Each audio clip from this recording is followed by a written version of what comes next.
जो लोग अध्यक्ष महोदय जो हम लोगों ने देखा वहां पर लोग पुण्य कमाने आए थे और अपनों के शव लेकर के गए हैं। हेलो नमस्कार दोस्तों, आप देख रहे हैं सदन तक। मैं पुष्पेंद्र यादव आपके साथ। आपको बता दें कि लोकसभा में अखिलेश यादव ने महाकुंभ में भगदड़ के दौरान जिन श्रद्धालुओं की मौत हुई उनके लिए संसद में 2 मिनट का मौन रखने के लिए लोकसभा स्पीकर से सहमति मांगी कि मुझे बोलने के लिए जो समय दिया है मैं उसमें से 2 मिनट का समय महाकुंभ हादसे का शिकार लोगों की आत्मा की शांति के लिए खड़े होकर के मौन रखना चाहूंगा। अगर किसी अन्य को भी सच्चे मन से मृतकों के प्रति सच्चा भाव है तो वो भी हमारे सांसदों के साथ खड़ा होकर के ये मौन श्रद्धांजलि अर्पित कर सकते हैं। लेकिन लोकसभा स्पीकर ओम बिरला ने कहा कि यह कर्तव्य तो लोकसभा अध्यक्ष का होता है। अध्यक्ष महोदय अगली लाइन अध्यक्ष महोदय, ये विषय अध्यक्ष महोदय, आप सीनियर लीडर हैं। अध्यक्ष महोदय, ये अधिकार आपका है। कभी नहीं रही। ये मैंने विषय मेंशन करते हुए भरोसा है इस विषय पर मौन कर दिया था, इसलिए अध्यक्ष का अधिकार है। हाँ, मैं वही अध्यक्ष महोदय, ये जो बात मैं शुरू कर रहा हूं जहां मैंने मौन 2 मिनट के लिए श्रद्धांजलि की बात की है, ये अधिकार मेरा नहीं है अध्यक्ष महोदय, ये अधिकार आपका है। मुझे पूरा भरोसा है आप पर कि जब अभिभाषण की चर्चा खत्म हो रही होगी उस समय 2 मिनट का मौन श्रद्धांजलि जरूर दी जाए जो श्रद्धालुओं की जान गई है। नहीं। इसके बाद अखिलेश यादव ने महाकुंभ पर कई सवाल खड़े किए और मैंने तो कई टीवी इंटरव्यूज में, कई समाचार चैनलों पर ये बात सुनने में आई और सुनते रहे हम लोग कि सरकार ने 100 करोड़ लोगों के आने का इंतजाम किया है और अगर 100 करोड़ अध्यक्ष महोदय अगर ये बात गलत है तो मैं रिजाइन आपको देना चाहता हूं।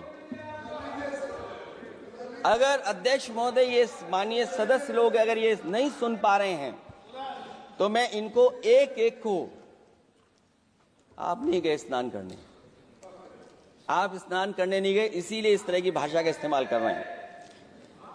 अध्यक्ष महोदय, ये कहा गया कि 144 वर्ष के बाद ये हो रहा है। जहां तक मेरी समझ और जानकारी कहती है, जो एस्ट्रोनॉमी और चीजों को समझते होंगे वो ये स्वीकार करते होंगे जो भी कुंभ होता होगा वो 144 वर्ष के बाद ही होता होगा। महाकुंभ में शाही स्नान में जो कमियां हुई हैं उनसे सनातन धर्म की जो परंपरा है वह टूटी है। ये सनातन परंपरा रही है कि संत महात्मा साधु समाज मुहूर्त के हिसाब से शाही स्नान करते हैं, उसमें नक्षत्रों के हिसाब से जो सहयोग बनता है वही शाही स्नान का मुहूर्त होता है। लेकिन भाजपा के राज में ये सनातन परंपरा टूट गई।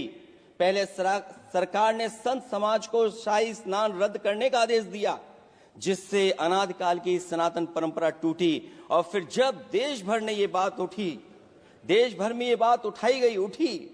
तो उन्होंने हादसे को छिपाकर फिर से आदेश दिया कि अखाड़े शाही स्नान करने जाएं। इससे सरकार ने पावन मुहूर्त के स्थान पर अपने मनमाने समय पर स्नान कराने का आदेश दिया। बात उस दिन या तिथि की नहीं होती है बल्कि निश्चित मुहूर्त काल की होती है। ये सनातन परंपरा तोड़कर इन लोगों ने अच्छा नहीं किया। और ये क्या परंपरा टूटी है कि नहीं टूटी है, मैं समझता हूं अध्यक्ष महोदय मुझसे बेहतर सामने वाले ज्यादा जानते होंगे इसके बारे में। और उन्होंने कहा कि सरकार मृतक श्रद्धालुओं की सूची जारी नहीं कर पा रही है और ना उनकी गिनती को साफ दर्शा पा रहे हैं, यह सरकार की कमी है।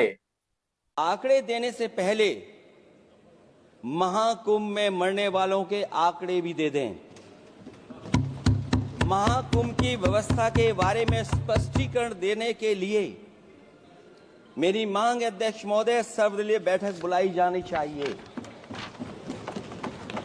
महाकुंभ आपदा प्रबंधन व खोया पाया केंद्र की जिम्मेदारी सेना को दी जाए।